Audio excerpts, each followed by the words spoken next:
ఓం శ్రీ మహాగణాధిపతి నమః. శ్రీ గురుభ్యో నమః. శ్రీ గాయత్రి భవిష్య జ్యోతిషానికి స్వాగతం.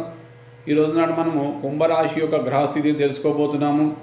జన్మస్థ రాహు, 2వ స్థానంలో శని భగవానుడు, 6లో గురువు, 7లో కేతు, 8లో చంద్రుడు, 9లో శుక్రుడు మరియు దశమంలో మనకు బుధ కుజ రవిలకు సంచారం కొనసాగుతోంది.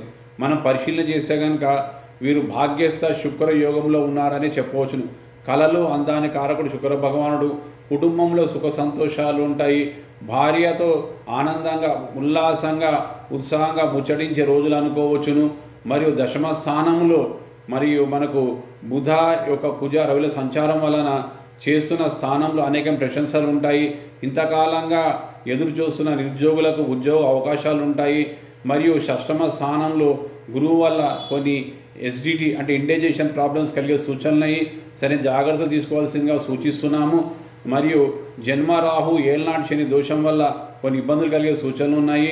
శనివారం నాడు ప్రదోష సమయంలో నవగ్రహ ప్రదక్షిణ చేయండి. ఓం నమ శివాయ అంటూ శివాలయం ప్రదక్షిణ చేయండి. జన్మరీత్యా, జాతకరీత్యా, లగ్నరీత్యా ఉన్న దోషాలు తొలగిపోయి సుఖ సంతోషాలు కలుగుతాయని చెప్పడం ఎటువంటి సందేహం లేదు. మరి మా ఛానల్ మీరు సబ్స్క్రైబ్ చేయండి, లైక్ చేయండి, మరి షేర్ చేయండి.